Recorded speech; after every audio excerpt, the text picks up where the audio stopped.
राधे राधे दोस्तों, स्वागत है आपका आपके अपने YouTube चैनल कथा वृक्ष पर।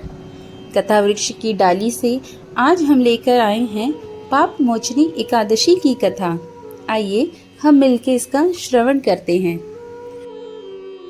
अर्जुन ने भगवान श्री कृष्ण से कहा, हे मधुसूदन, आपने फाल्गुन मास के शुक्ल पक्ष की एकादशी अर्थात आमलकी एकादशी के बारे में विस्तार पूर्वक बतलाया। चैत्र माह के कृष्ण पक्ष में आने वाली एकादशी का क्या नाम है तथा उसकी विधि क्या है, कृपा करके आप मेरी बढ़ती हुई जिज्ञासा को शांत करें।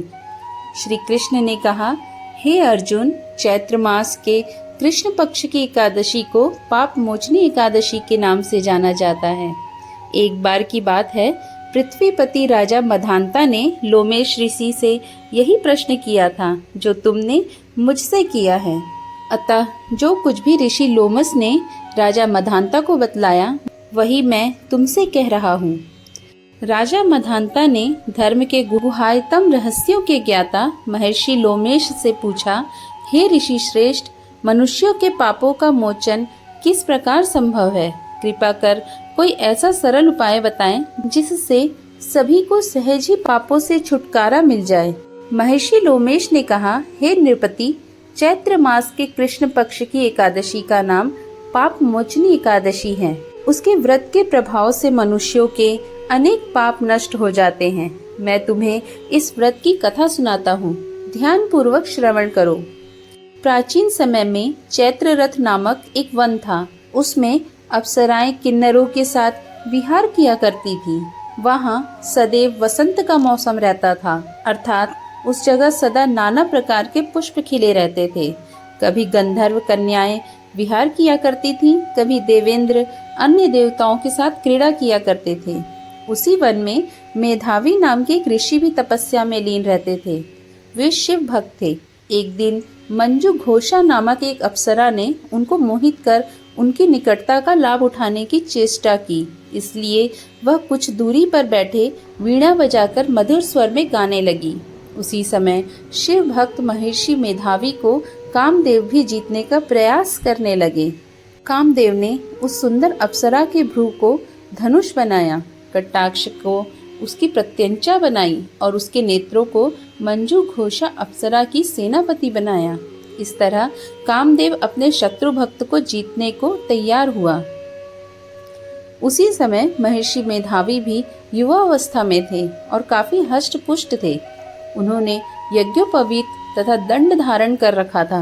वे दूसरे कामदेव के समान प्रतीत हो रहे थे। उस मुनि को देखकर कामदेव के वश में हुई मंजू घोषा ने धीरे धीरे मधुर वाणी से वीणा पर गायन शुरू किया। तो महर्षि मेधावी भी मंजू घोषा के मधुर गाने पर तथा उसके सौंदर्य पर मोहित हो गए। वह अप्सरा मेधावी मुनि को कामदेव से पीड़ित जानकर उनसे आलिंगन करने लगी। महर्षि मेधावी उसके सौंदर्य पर मोहित होकर शिव रहस्य को भूल गए और काम के वशीभूत होकर उसके साथ रमण करने लगे। काम के वशीभूत होने के कारण मुनि को उस समय दिन रात का कुछ भी ज्ञान न रहा और काफी समय तक वे रमण करते रहे। तदुपरांत मंजू घोषा उस मुनि से बोली, हे ऋषिवर, अब मुझे बहुत समय हो गया है, अतः स्वर्ग जाने की आज्ञा दीजिए। अप्सरा की बात सुनकर ऋषि ने कहा, हे मोहिनी, संध्या को तो आई हो, प्रातःकाल होने पर चली जाना। ऋषि के ऐसे वचन सुनकर अप्सरा उनके साथ रमण करने लगी। इस प्रकार दोनों ने साथ साथ बहुत समय बिताया। मंजू घोषा ने एक दिन ऋषि से कहा, हे विप्र, अब आप मुझे स्वर्ग जाने की आज्ञा दीजिए। मुनि ने इस बार भी वही कहा। हे रूपसी, अभी बहुत ज्यादा समय व्यतीत नहीं हुआ है, कुछ समय और ठहरो। मुनि की बात सुनकर अप्सरा ने कहा, हे ऋषिवर, आपकी रात तो बहुत लंबी है। आप स्वयं ही सोचिए कि मुझे आपके पास आए कितना समय हो गया। अब और ज्यादा समय तक ठहरना क्या उचित है? अप्सरा की बात सुन मुनि को समय का बोध हुआ और वह गंभीरता पूर्वक विचार करने लगे। जब उन्हें समय का ज्ञान हुआ कि उन्हें रमण करते 57 वर्ष व्यतीत हो चुके हैं, तो उस अप्सरा को वह काल का रूप समझने लगे। इतना ज्यादा समय भोग विलास में व्यर्थ चला जाने पर उन्हें बड़ा क्रोध आया। अब वह भयंकर क्रोध में जलते हुए उस तप नाश करने वाली अप्सरा की त्रिकुटी तान कर देखने लगे। क्रोध से उनके अधर कांपने लगे और इंद्रियां बेकाबू होने लगी। क्रोध से थरथराते स्वर में मुनि ने उस अप्सरा से कहा, मेरे तप को नष्ट करने वाली दुष्टा, तू महापापनी और बहुत ही दुराचारिणी है। तुझ पर धिक्कार है। अब तू मेरे श्राप से पिशाचिनी बन जा। मुनि के क्रोध युक्त श्राप से वह अप्सरा पिशाचिनी बन गई। यह देख वह व्यथित होकर बोली, हे ऋषिवर, अब मुझ पर क्रोध त्याग कर प्रसन्न होइए और कृपा करके बताइए कि इस शाप का निवारण किस प्रकार होगा। विद्वानों ने कहा है, साधुओं की संगत अच्छा फल देने वाली होती है और आपके साथ तो मेरे बहुत वर्ष व्यतीत हुए हैं। अतः अब मुझ पर प्रसन्न हो जाइए, अन्यथा लोग कहेंगे कि एक पुण्य आत्मा के साथ रहने पर मंजू घोषा को पिशाचिनी बनना पड़ा। मंजू घोषा की बात सुनकर मुनि को अपने क्रोध पर अत्यंत ग्लानि हुई, साथ ही अपनी अपकीर्ति का भय भी हुआ। अतः पिशाचिनी बनी मंजू घोषा से मुनि ने कहा, तूने मेरा बड़ा बुरा किया है, किंतु फिर भी मैं तुम्हें इस श्राप से मुक्ति का उपाय बतलाता हूँ।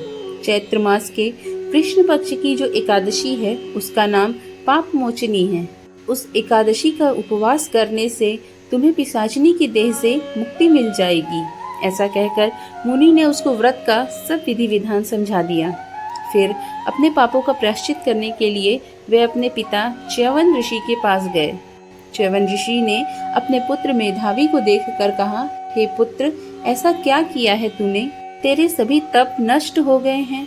मेधावी मुनि ने लज्जा से अपना सिर झुकाकर कहा, पिताश्री, मैंने एक अप्सरा से रमण करके बहुत बड़ा पाप किया है। इस पाप के कारण संभवतः मेरा सारा तेज और सारा तप नष्ट हो गया है। कृपा करके आप इस पाप से छूटने का उपाय बतलाइए। ऋषि ने कहा, तुम चैत्र माह के कृष्ण पक्ष की पाप मोचनी एकादशी का व्रत तथा भक्ति पूर्वक उपवास करो। इससे तुम्हारे सभी पाप नष्ट हो जाएंगे। अपने पिता च्यवन ऋषि के वचनों को सुनकर मेधावी मुनि ने पाप मोचनी एकादशी का विधि पूर्वक व्रत किया। उसके प्रभाव से उनके सभी पाप नष्ट हो गए। मंजू घोषा अप्सरा भी पाप मोचनी एकादशी का उपवास करने से पिशाचिनी की देह से छूट गई और पुनः अपने सुंदर रूप को धारण कर स्वर्गलोक चली गई।